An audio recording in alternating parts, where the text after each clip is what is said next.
नमस्कार, आदाब, सत श्री अकाल। मेरा नाम है धर्मवीर जारवाल और ये है दिल्ली की नई मुख्यमंत्री आतिशी मरलेना। दोस्तों, आतिशी मरलेना जब से मुख्यमंत्री पद पर बैठी हैं तब से ये और ज़्यादा एडवांस हो गई हैं। एडवांस हो गई है मतलब पहले से ज़्यादा अब नई तरीके से ये ड्रामेबाजी करने लगी हैं। पहले अरविंद केजरीवाल ही अकेले ड्रामेबाज हमें लगते थे, पर आतिशी तो उनसे भी 2 कदम आगे निकली है।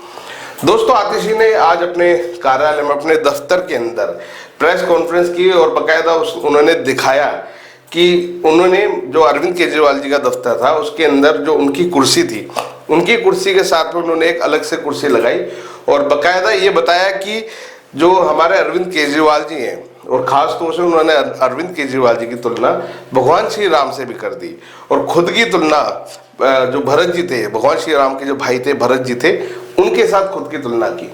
उन्होंने कहा कि जैसे भगवान श्री राम 14 वर्ष के वनवास के लिए गए थे और भरत ने उनकी चरण पादुका को रखकर कई 14 वर्ष तक उनका जो राज्य था उसको चलाया, तो उसी तरीके से आतिशी भी 4 महीने, क्योंकि 4 महीने बाद दिल्ली के अंदर चुनाव होने और उसके बाद ही ये तय होगा कि दिल्ली का नया मुख्यमंत्री कौन होगा या किसकी सरकार आएगी। तो आतिशी ने मीडिया को बुला के ये दिखाने की कोशिश की कि उनके जो अरविंद केजरीवाल हैं, जो कि भगवान श्री राम के जैसे हैं, उनकी कुर्सी खाली है और जब दिल्ली में चुनाव होंगे और दिल्ली की जनता उनको चुनाव में जितवाएंगी तो अरविंद केजरीवाल दोबारा से आके उनकी कुर्सी पर बैठेंगी। तब तक के लिए आतिशी उनका जो भी ये साम्राज्य, जो भी उनका ये राजपाट है, उसको संभालेंगे। दोस्तों, ये बड़ी हैरानी की बात है कि ये ऐसे राजनेता जो कि भ्रष्टाचार के आरोप में जेल काट के आए, उनकी तुलना एक तो भगवान श्री राम के साथ की जा रही है।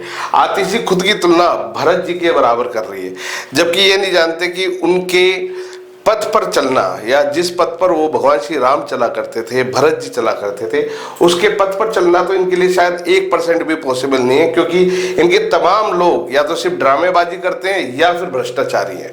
दोस्तों, इनकी पार्टी के अधिकतर नेताओं के ऊपर भ्रष्टाचार के गंभीर आरोप लगे हुए हैं। कुछ जेल में भी हैं, कुछ बेल पे हैं और कुछ जेल जाने की तैयारी भी कर रहे हैं।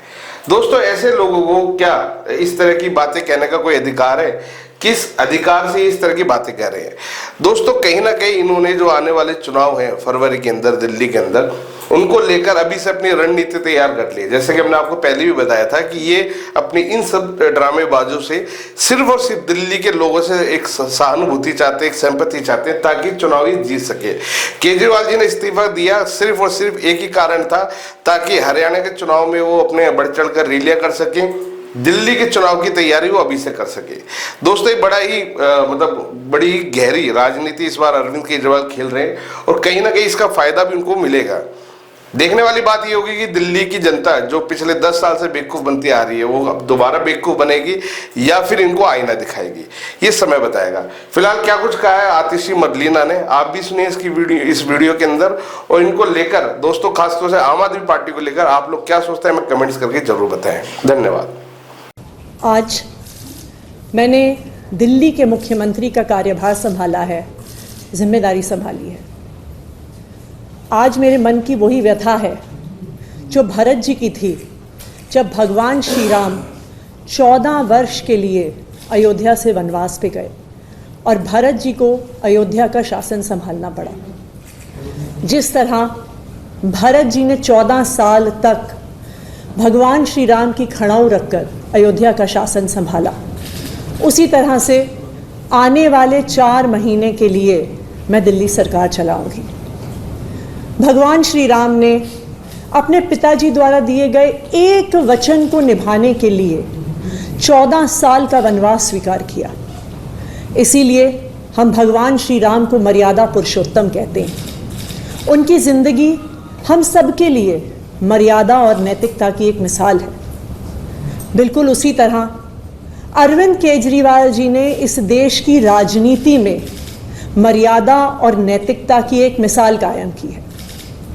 पिछले 2 साल से भारतीय जनता पार्टी ने अरविंद केजरीवाल जी पर कीचड़ उछालने में कोई भी कसर नहीं छोड़ी।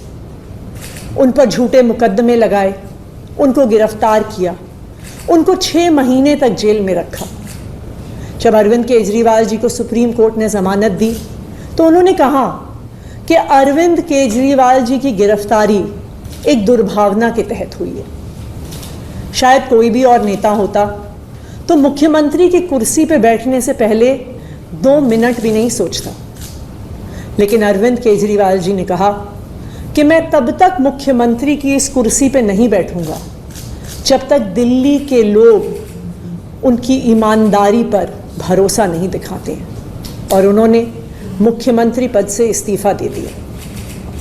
लेकिन दिल्ली के मुख्यमंत्री की कुर्सी, ये कुर्सी अरविंद केजरीवाल जी की है। मुझे पूरा भरोसा है कि फरवरी में 4 महीने में जो आने वाले चुनाव हैं, दिल्ली के लोग अपने प्यार के साथ, अपने आशीर्वाद के साथ, अपने भरोसे के साथ फिर से अरविंद केजरीवाल जी को मुख्यमंत्री की कुर्सी पर बैठाएंगे। तब तक ये कुर्सी इसी कमरे में रहेगी, अरविंद केजरीवाल जी का इंतज़ार करेगी। धन्यवाद।